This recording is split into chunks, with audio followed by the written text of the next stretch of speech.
सी बात है।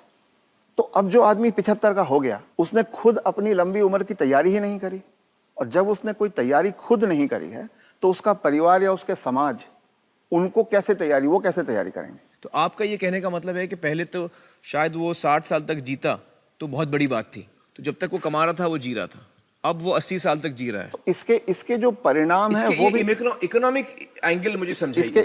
इसके इकोनॉमिक एंगल बहुत भयावह है। आज हिंदुस्तान में 60 साल की उम्र में आपने एक आदमी को रिटायर कर दिया।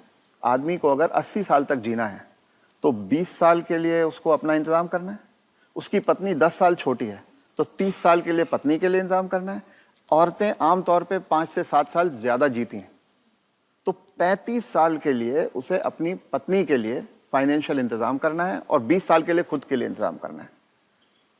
आज के इन्फ्लेशन में, आज की महंगाई में कितना भी पैसा आप एक जगह रख दीजिए, क्या वो 35 साल तक खींच सकता है? ये प्रैक्टिकल नहीं है। और जैसे जैसे उम्र बढ़ती जाती है उनके बच्चों की उम्र भी बढ़ रही है जी। जो आज 70-75 का होगा, बच्चे भी तो 50-55 के हो रहे होंगे। वो अपना बुढ़ापा देखेंगे, वो अपनी लड़की की शादी देखेंगे, वो अपने मकान की किस्त चुकाएंगे।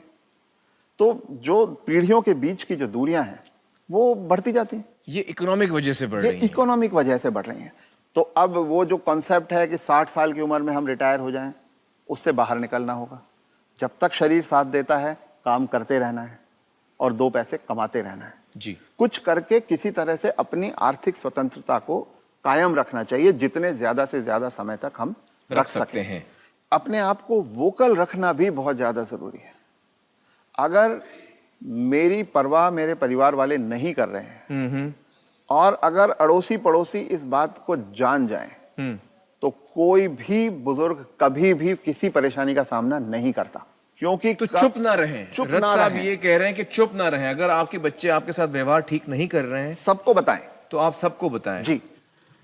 रथ साहब, बहुत सारे जो बुजुर्ग हैं हमारे समाज में, उन पे प्रेशर आता है बच्चों की तरफ से कि आपकी जो जायदाद है या जो घर है या जो प्रॉपर्टी है, जो कुछ भी आपके पास है, वो आप हमारे नाम कर दें। इस पे आप कुछ टिप्पणी देना चाहेंगे? पहला ये कि किसी भी हालत में आपके पास जो भी धन संपदा है, जो भी आपके पास आर्थिक साधन है, वो जब तक आप और आपकी पत्नी जीवित हैं किसी और के हाथ नहीं जाना चाहिए, कितना भी प्यार करते किसी हो। के नाम पे नहीं जाना किसी चाहिए। बच्चे, किसी बहू, किसी पोते, किसी के नाम पे ना जाए, कितना भी आप प्यार करते हो। क्योंकि जब तक अगली पीढ़ी को पिछली पीढ़ी का सामान कुछ मिलता नहीं है तब तक वो उनकी इज्जत करते रहते हैं।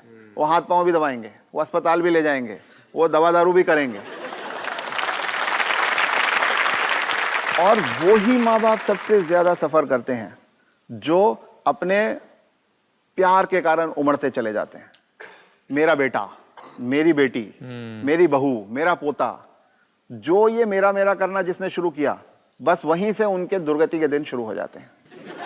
इसलिए सबको ये ध्यान रखना चाहिए कि कुछ भी हो जाए, कोई प्रलोभन आए, कोई इमोशनल ब्लैकमेल हो, कुछ हो, उन्हें अपने पास अपनी चीज को रखना चाहिए। उन अपने बच्चों से शेयर करें तो अपनी मन की खुशी को शेयर करें, अपने पैसे को शेयर ना करें। जी।